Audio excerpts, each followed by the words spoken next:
Bonjour, c'est Ursule encore. On est le 9 août 2021. Alors, je viens sur la trompette ce matin encore et je viens proclamer le retour de notre Seigneur Jésus-Christ. Amen et Amen. Que sa grâce vous soit renouvelée. Amen. Et soyez persévérants dans tout ce que vous êtes appelés à vivre dans ces temps dans lesquels nous passons. Amen. C'est très important de ne pas se laisser distraire, très important de ne pas se laisser décourager, mais de garder les yeux fixés sur notre Seigneur Jésus-Christ. Parce que de toutes parts, amen, nous sommes bombardés. Et très très important de ne pas te laisser égarer. Amen. Alors je viens parler ce matin de que l'égaré ne t'égare. Amen. Alors, souvent, ce sont les pervertis qui pervertissent les autres. Et très, très souvent, ça peut être intentionnel. Amen. Parfois aussi, c'est tout simplement que tu envies tellement la personne. C'est-à-dire, tu vois la personne comme un modèle et tu finis par imiter la personne et tu finis par t'égarer. Alors, ça c'est un très bon conseil dans le temps dans lequel nous sommes, que l'égaré ne t'égare. Amen.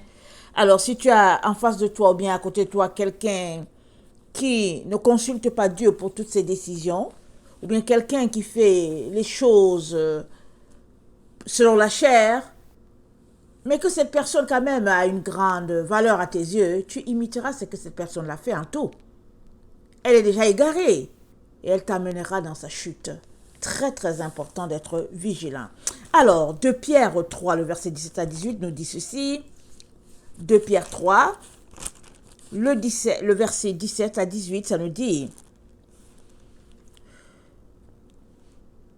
Vous donc, bien-aimés, qui êtes avertis, mettez-vous sur vos gardes. Amen, mettez-vous sur vos gardes, de peur qu'entraînés par l'égarement des impies, vous ne veniez à déchoir de votre fermeté, mais croissez dans la grâce et dans la connaissance de notre Seigneur et Sauveur Jésus-Christ. À lui soit la gloire maintenant et pour toute l'éternité. Alors, bien-aimé, qui est averti, es-tu averti? Oui, toi et moi, nous sommes des personnes averties. Parce que nous appartenons à Jésus, parce que nous avons fait de Jésus notre Seigneur, nous sommes avertis. Alors, tu ne peux pas dire que tu n'as pas été averti, parce qu'une fois que tu donnes ta vie à Jésus, tu as à t'apporter la Bible. Pas ton pasteur, ou bien ton ancien, ou bien ton évangéliste. Non, non, non. Tu as tout de suite à côté de toi la Bible. Amen. Et le Saint-Esprit qui est déjà en toi, parce que c'est par le Saint-Esprit que tu deviens enfant de Dieu. Tout le monde devient enfant de Dieu par le Saint-Esprit. Alors, il y a déjà une dose du Saint-Esprit en toi. Amen. Une dose que Dieu a déjà établie, qu'il a déjà mis là, pour que tu puisses donner ta vie à Jésus un jour. Tout le monde a cette dose de Saint-Esprit. Est-ce la même quantité? Ça, je peux le dire. Mais tout le monde a cette dose de Saint-Esprit-là, parce que la Bible dit, Dieu a mis en nous la pensée de l'éternité. Il l'a mis en chacun, que tu sois bouddhiste, que tu sois musulman, que tu sois en train d'adorer Krishna, peu importe que tu sois en train déjà d'adorer Jésus, il y a cette dose-là de Saint-Esprit en toi. Si bien que quand tu deviens enfant de Dieu par Jésus-Christ, au fait, c'est le Saint-Esprit en toi, cette lumière-là, qui t'aura donné de réaliser que tu es un pécheur et que tu es perdu sans Jésus-Christ et que tu as besoin de Jésus. Amen. Et maintenant, dans ta marche avec lui, alors tu augmentes, amen, la dose, amen, qui est déjà là établie. Alors, on n'a pas tous le même estomac, amen. Alors, mais il faut augmenter la quantité. Il y a des gens qui ont besoin de boire juste un verre d'eau dans la journée et puis ils sont vraiment pleins. Amen. Mais s'ils veulent augmenter leur capacité, amen, en eau, ils ont besoin de s'entraîner. Il y a des personnes qui se demandent de l'entraînement avant de se retrouver à dire, ok, je peux boire 1 litre d'eau par jour. Amen. Alors, c'est pareil pour nous les enfants de Dieu. Alors, il y en a qui ont reçu cette dose du Saint-Esprit, du Père, depuis, et ils ne l'ont pas augmenté du tout. Peut-être parce qu'ils n'ont pas donné leur vie à Jésus. Mais il y a quand même d'autres. Ils ont donné leur vie à Jésus, mais ils sont restés avec la même dose là, qui est là. Le seul problème, c'est celui-ci. C'est que quand l'Esprit de Dieu vient en toi, amen, qu'il te convertit et qu'il te fait enfant de Dieu, amen, tu as besoin de grandir. Si tu ne grandis pas, tu deviens nain. Tu atteins le rachitisme à un moment donné. C'est une maladie. Et puis finalement, tu vas perdre ce que tu as. Le Saint-Esprit qui est en toi, tu vas perdre cela. Parce que tu seras envoyé de ténèbres. On est dans le temps où les ténèbres couvrent la terre. Et les ténèbres couvrent la terre pour tout le monde. Mais, pour l'enfant de Dieu, la gloire de Dieu s'élève sur l'enfant de Dieu. Comment la gloire de Dieu s'élève-t-elle sur l'enfant de Dieu? C'est que cet enfant de Dieu refuse les ténèbres et puis il les repousse. Il va à contre-courant des ténèbres qui viennent l'envahir. Il ne fait que repousser. Il pratique une pression constante contre, amen, les ténèbres. Et c'est tout un travail. Amen. Dans la méditation, la parole, dans la louange à son Dieu, dans la prière, le jeûne, la repentance. Il y a plein d'éléments qui sont inclus, amen, dans cette opposition-là aux ténèbres. Et ça, tu as besoin de les pratiquer. Ce n'est pas quelqu'un qui va le faire pour toi. Amen. Et si tu ne le fais pas, alors les égarés seront tes amis. Surtout quand ils vont voir en toi un peu de lumière. Généralement, la lumière, tu le sais, ça attire les insectes. Regarde un peu dans un village, là où il y a un groupe électrogène, et les autres, il n'y a pas de groupe électrogène. Tous les insectes du village vont venir dans votre cour, dans votre véranda. Et après, vous allez vous demander si ça vaut la peine d'avoir un groupe électrogène. Vous allez vous poser des questions. Alors, quand on a un groupe électrogène et qu'on ne peut même pas rester à sa véranda en pleine nuit à cause des insectes, alors on rentre immédiatement à l'intérieur. Parce que les insectes, ils font la fête. Pareil dans notre quotidien. Celui-là qui a la lumière, amen, il va attirer, amen, les abeilles, parce qu'on veut le knock-out, ou bien il fait fuir. Parce qu'il y a des abeilles qui vont voir que oh, la lumière ici est tellement forte, là je préfère aller me cacher parce que je ne veux pas qu'on me voie. Je ne veux pas qu'on voit que je suis une abeille. Je ne veux pas qu'on voit que je suis une chauve-souris. Ils vont aller se cacher. Mais il y a d'autres qui disent, oh non, je suis assez solide pour aller attaquer. Alors, ils vont en attaque. Vous savez, dans les abeilles, il y a la reine, mais il y a aussi les soldats. Les soldats, ils sont là pour attaquer. Alors qu'il y en a qui vont dire, oh non, moi je vais aller attaquer. Et ils se regroupent pour attaquer la lumière, au point où, si la lumière est knock-out, ils se disent, bravo, on est venu, amen, afin de cette personne. Et le Seigneur aujourd'hui te met en garde. Il te dit, amen, dans 2 Pierre 3, le verset 17, il te dit, toi là qui es averti, mets-toi sur tes gardes, de peur qu'entraîné par l'égarement des impies, tu ne viennes à perdre, amen, tout ce que tu as en Jésus. Alors, c'est qui est l'impie? Alors, l'impie, c'est quelqu'un qui méprise la religion, qui méprise Dieu. C'est lui l'impie. Alors, très souvent, l'impie, il n'a rien à voir avec Jésus, n'est-ce pas? Et puis, bon, voilà, c'est l'impie, il est ennemi de Dieu. Mais malheureusement, dans le temps dans lequel nous sommes, plein d'enfants de Dieu sont aussi devenus impies. Comment? Parce qu'ils ont tourné le dos à la véritable religion de Jésus-Christ, dont ils font partie des impies. Alors, tu peux faire partie de l'impie sans le savoir, mais n'empêche que tu fais quand même partie. Alors, être et impie, celui-là qui est contre Dieu. Alors, es-tu un impie, selon la Bible? À toi de vérifier. Et si tu ne l'es pas, alors marches-tu avec des impies? Parce que la Bible te met en garde. Amen. Le psaume 1 te dit, heureux celui qui ne marche pas, qui ne s'arrête pas et qui ne s'assied pas. On commence par marcher. À un moment donné, on s'arrête pour écouter la personne, on trouve que ce qu'elle dit est tellement intéressant. Et finalement, il te dit, mais que dirais-tu si on s'assoit ici juste à ce café pour prendre un petit pot? Et tu t'assois. Pendant que tu t'assois, tu es en train de communier avec la personne. Il est en train de prendre de toi et toi tu prends de lui. C'est ça la communion. Que tu le veuilles ou que tu ne le veux pas, tu es en train de communier avec lui.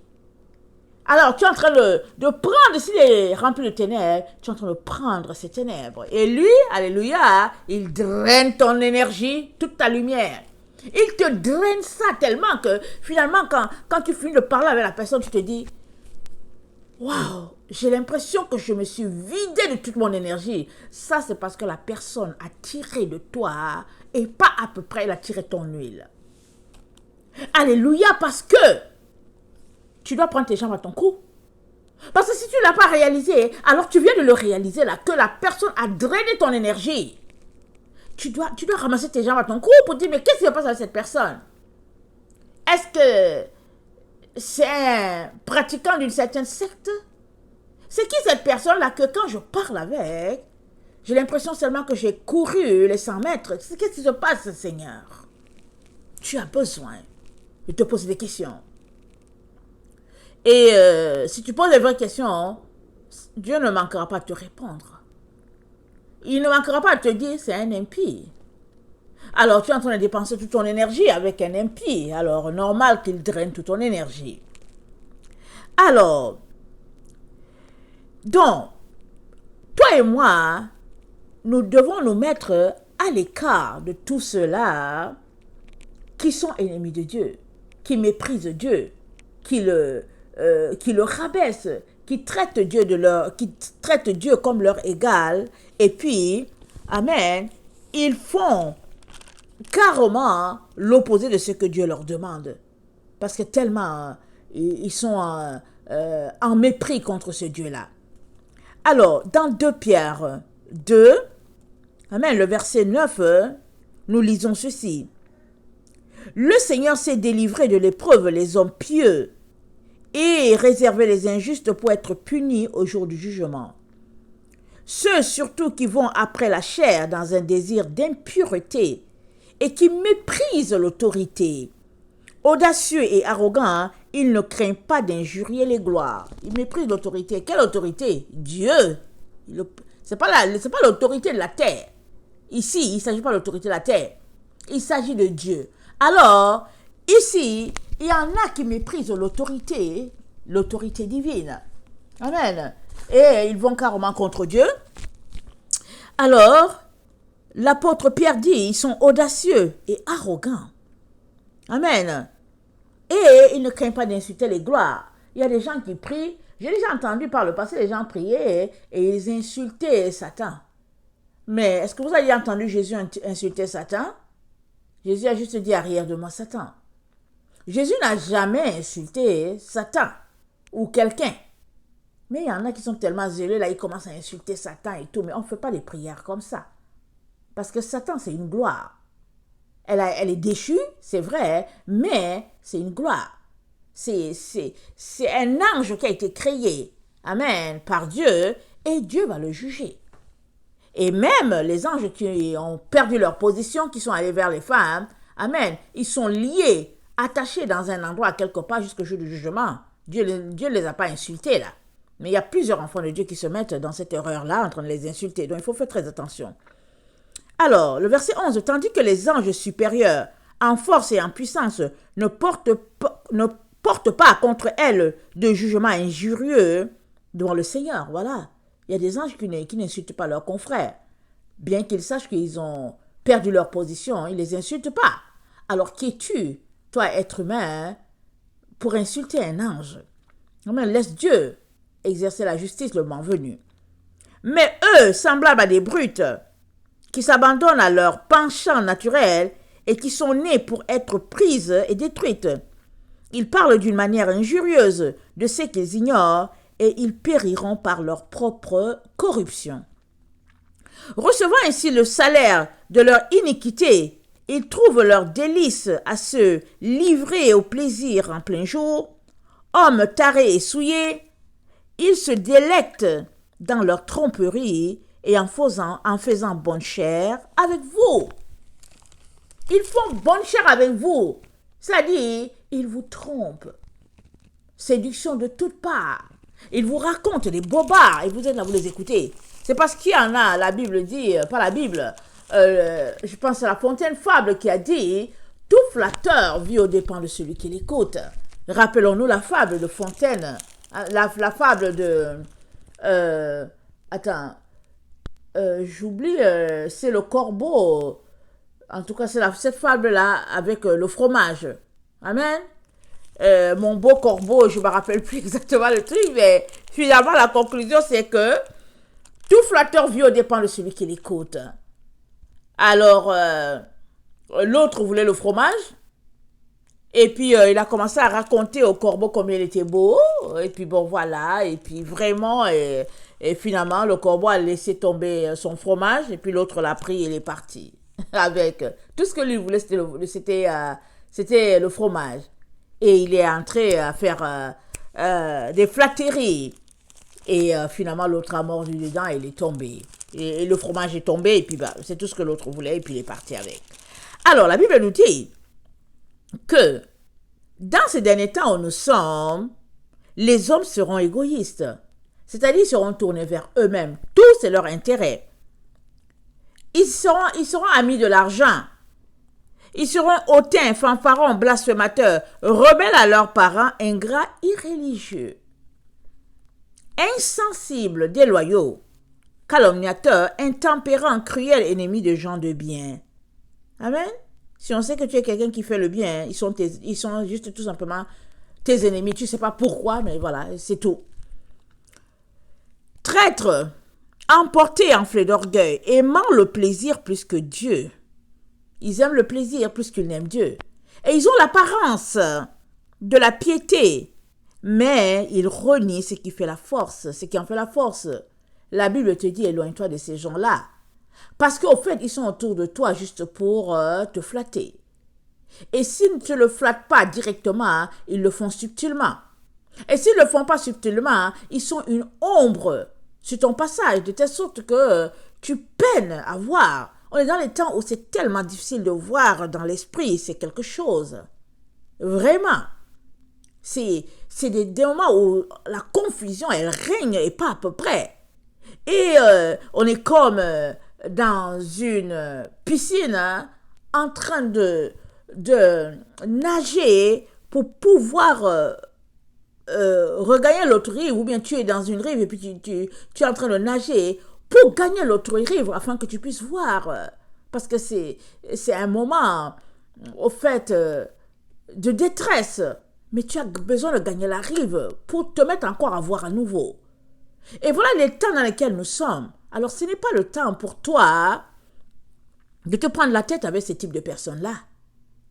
Parce que ces personnes-là, elles sont déjà égarées. Parce qu'elles sont égarées en soi-même, elles t'égarent.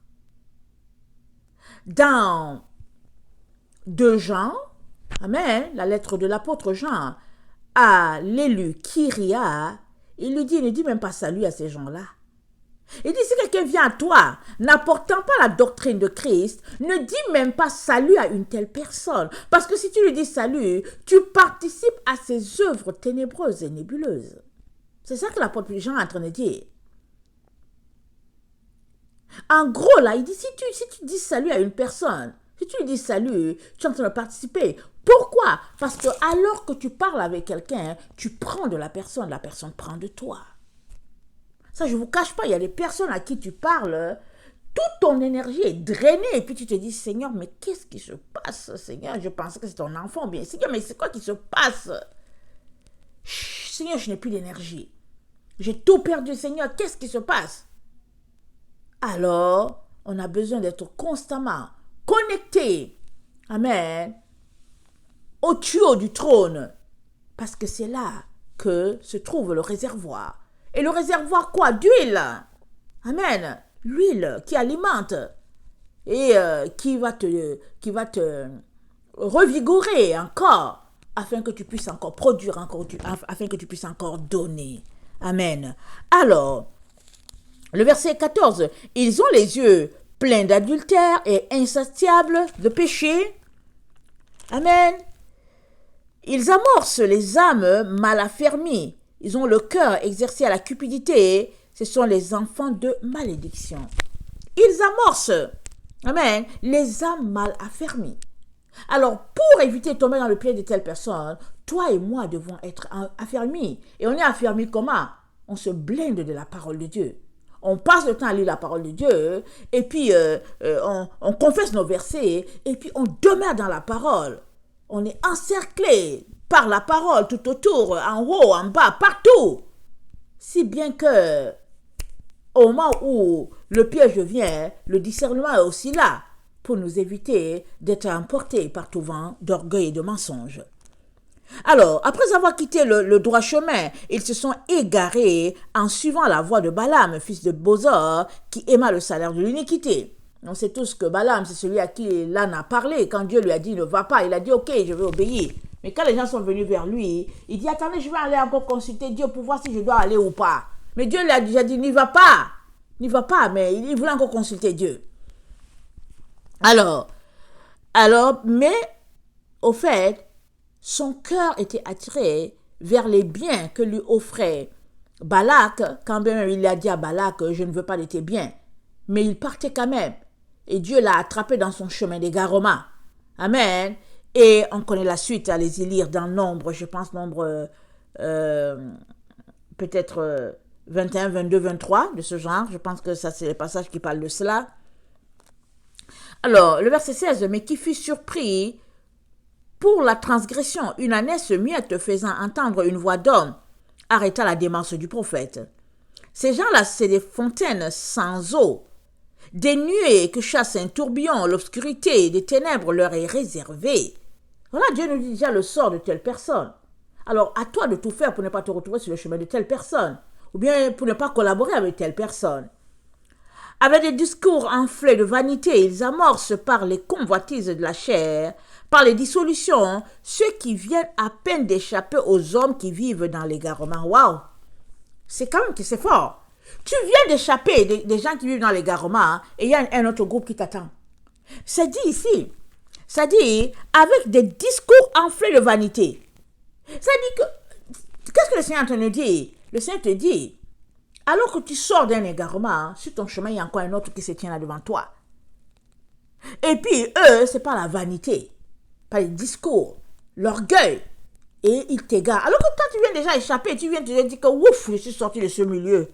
Ouh, Seigneur, merci, je suis sorti. Tu trouves quelqu'un d'autre qui te raconte encore, un bon conteur, là, qui te raconte les histoires à dormir debout. Et puis, tu suis la personne. Etc., etc. Et ici, l'apôtre Pierre nous dit de faire attention. Ce qui est très important, c'est d'arriver à la fin. C'est ça que Pierre nous dit. Il dit, vous donc, parce que j'ai commencé par la fin. Il dit, vous donc, bien-aimés qui êtes avertis, mettez-vous sur vos gardes. De peur qu'entraînés par l'égarement des impies, vous ne veniez à déchoir de votre fermeté. Il nous met sur nos gardes. Il dit, vous êtes avertis. Il dit de se méfier. Amen. Alors, il dit de se méfier. Alors, il dit, quand, ça dit qu'il donne de beaux discours. Amen. Quand eux-mêmes sont esclaves de la corruption, car chacun est esclave de ce qui a triomphé de lui. Qu'est-ce que Pierre est en train de dire? Il dit que nous devions nous organiser pour être des personnes matures. C'est ça qu'il est en train de dire. Nous devions nous organiser pour dominer tous les aspects de notre vie qui nous entraînent à pécher. Il dit nous devons nous organiser pour être vainqueurs sur tous les péchés de notre vie. Sinon, nous pouvons entraîner quelqu'un d'autre alors que nous sommes encore esclaves. Suppose que tu es esclave du mensonge. Alors, tu es esclave d'un mensonge ou bien tu es esclave du péché qu'on appelle mensonge et tu es encore là-dedans, tu n'as pas encore été victorieux là-dessus et tu te mets à prendre sous ton aile des jeunes, amen, qui voient en toi un leader spirituel. Eux aussi seront entraînés par le mensonge parce que tu vas leur raconter des bobards et ils vont croire et puis ils vont s'égarer. Et Pierre nous dit, il dit en effet, si après s'être retirés des souillures du monde par la connaissance du Seigneur et Sauveur Jésus-Christ, ils s'y engagent de nouveau et sont vaincus, leur dernière condition est pire que la première. Amen. Leur dernière est pire. C'est comme ce que Jésus a dit. Il dit, si tu as déjà chassé l'esprit méchant, il est parti. Alors, il te dit, meuble la maison immédiatement. Tu meubles la maison avec quoi? Avec le Saint-Esprit. Tu remplis ta maison du Saint-Esprit. Quand le mauvais esprit est sorti là, tu remplis la maison du Saint-Esprit. Mais si tu ne le fais pas, Jésus dit, l'esprit qui est sorti là, il va aller prendre 7 autres. Ils vont venir là, il va tourner, il ne trouve pas un endroit où aller. Il revient là avec 7 autres. Il s'installe en toi, ta condition est pire. C'est ça que dit Jésus. Alors, toi et moi sommes donc appelés à être des personnes très très réveillées, très alertes, pour ne pas tomber dans les pièges des derniers temps dans lesquels nous sommes. C'est ça que la parole de Dieu dit. Il dit, verset 21, « Car mieux valait pour eux n'avoir pas connu la voie de la justice que de se détourner après l'avoir connu du saint commandement qui leur avait été donné. » Il leur est arrivé de ce que dit un prophète.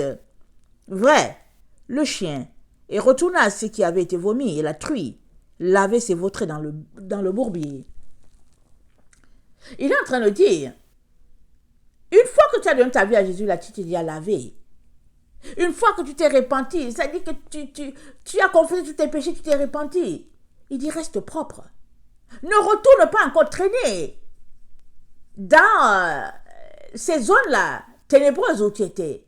Et la meilleure façon, il te dit, c'est d'éviter des personnes égarées. Elles sont égarées. Qu'elles le sachent ou pas, elles sont déjà égarées. Selon la Bible, elles sont égarées. Donc, elles vont t'entraîner à leur égarement. Et tu ne sauras pas. Tu seras là pour dire, oh ouais, c'est un vrai enfant de Dieu, c'est une vraie enfant de Dieu. Elle est chrétienne, il est chrétien. Ouais. Mais au fait, petit à petit, tu es tout simplement en train de glisser, en train de déchoir. Et Pierre dit, attention.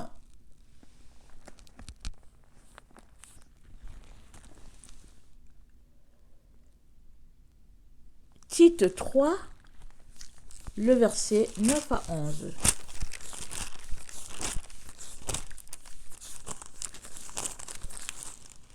Excusez-moi le bruit. Tite 3, le verset 9 à 11. Mais évite les discussions folles, les généalogies, les querelles, les disputes relatives à la loi, car elles sont inutiles et vaines. Éloigne-toi après un premier, un second avertissement. Éloigne de toi, après un premier, un second avertissement, celui qui provoque des divisions. Sachant qu'un homme de cette espèce est perverti et qu'il pêche en se condamnant lui-même. Éloigne-toi de ces gens-là. Éloigne-toi de quelqu'un qui est comme ça. Il ne marche pas sur le Seigneur. Amen. Il provoque des querelles, juste en train de discuter, en train de prouver qu'il a raison une telle personne, ou bien elle a raison une telle personne. Juste en train d'argumenter. Voilà ce que Paul dit. Il dit non, évite une telle personne. Il y a des gens, quand ils commencent à vouloir argumenter, tu dis non, arrêtez. Ils se disent, oh non, laisse-moi argumenter, je vais argumenter. Oh non, ne te mêle pas, ce qui ne te regarde pas, je vais argumenter. Mais la Bible dit de ne pas argumenter. La Bible ne veut pas savoir si tu as raison ou pas. Une seule personne a raison ici, et puis c'est Dieu le Père et Dieu le Fils, c'est tout. On ne veut pas savoir si c'est ton opinion. Ce n'est pas important ton opinion. Ce qui est important, c'est ce que Dieu le Père dit. Est-ce que ce que tu dis là, tu es en train de citer Dieu le Père? Et tu es en train de citer Dieu le Fils? Sinon, tais-toi donc selon le Saint-Esprit. Reste tranquille selon l'Esprit de Dieu en toi. Reste tranquille. Et puis évite une telle personne. Fuis-la. Elle va te conduire très loin de Dieu. On est resté pour dire oh non, oui, je vais argumenter, je vais avoir raison. Et puis voilà, selon Moody ou bien je sais pas, selon Gandhi et je sais pas quoi. On ne veut pas savoir ce que Gandhi pense et puis non. On veut juste savoir ce que Dieu le Père pense et puis Dieu le Fils. Et le Saint-Esprit est là pour te conduire dans toute la vérité et pour te donner de respecter Dieu et de lui faire toute la place en toi. Et Dieu est en Christ. Parce que là où il y a Jésus, là, Dieu est dedans. Et c'est un message clair et net pour chacun d'entre nous. C'est pas question de dire que moi je suis une autorité, je peux discuter. Non, la Bible te dit tais-toi, ne discute pas. Arrête, c'est tout. Évite les querelles. Alors que tu es sur ce chemin-là, d'éviter les querelles et les choses futiles, tu es en train d'élever l'Esprit de Dieu en toi. Et cet esprit va devenir grand en toi. Et ta vie, toi-même tu seras un grand arbre. Et les oiseaux vont venir s'asseoir là-dessus. Amen. Pour pouvoir avoir l'ombrage, à faire leur nid, se reposer. Parce que Dieu Amen, habite pleinement en toi par le Saint-Esprit. Alors, 1 Corinthiens 3, le verset 17 à 21. 1 Corinthiens 3. 1 Corinthiens 3, le verset 17 à 21.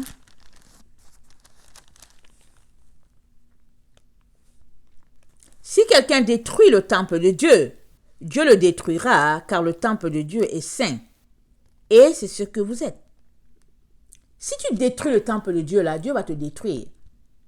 Si tu marches avec un égaré, il va détruire le temple de Dieu en toi. Donc Dieu va détruire l'égaré, il va aussi te détruire toi.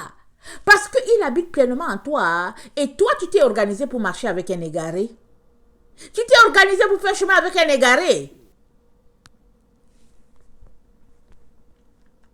Que nul ne s'abuse lui-même. Si quelqu'un parmi vous pense être sage selon ce siècle, qu'il devienne fou afin de devenir sage. Car la sagesse de ce monde est une folie devant Dieu, aussi est-il écrit. Il prend les sages dans leur ruse. Alléluia, merci Seigneur. Et encore, le Seigneur connaît les pensées des sages. Il sait qu'elles sont vaines. Que personne donc ne mette sa gloire dans les hommes, car tout est à vous. Tout est à toi. Dieu a fait que tout est à toi. Tout ce monde-là, ça t'appartient. Quand Dieu aura détruit ses ennemis, amen, il te donnera la part qui te revient et puis le monde t'appartiendra. Parce qu'il va tout détruire et il va tout refaire. Il y aura un nouveau monde. Amen. Il a dit sa parole ne passera pas. Les cieux et la terre passeront. Tout est à toi. Amen. Alors, ne te laisse pas égarer par un égaré. Concentre-toi, même si ça te gratte là, même si ta bouche te chatouille, tu dis, celui-là, je vais juste lui donner une bonne leçon là. Suppose que souvent, tu es frustré en toi, tu dis que non, je vais lui donner une bonne leçon. Tais-toi. Va-t'en. Secoue la poussière. Laisse comme ça. L'autre va te dire que ouais, tu fuis les discussions. Ouais, tu es un faiblard. Dis oui, je suis faiblard. Et puis va-t'en, c'est tout. Tu auras gagné pleinement. Parce que tu auras laissé l'Esprit de Dieu être roi dans ta vie. Amen. Alors, notre Dieu, nous le savons, c'est un feu dévorant. Et on doit tout faire. Alors, on doit tout faire pour éviter de tomber dans des pièges de telles personnes. Que le Seigneur bénisse sa parole. Je vous aime beaucoup. Et Dieu davantage. Maranatha, Jésus revient. Amen et amen. Alléluia.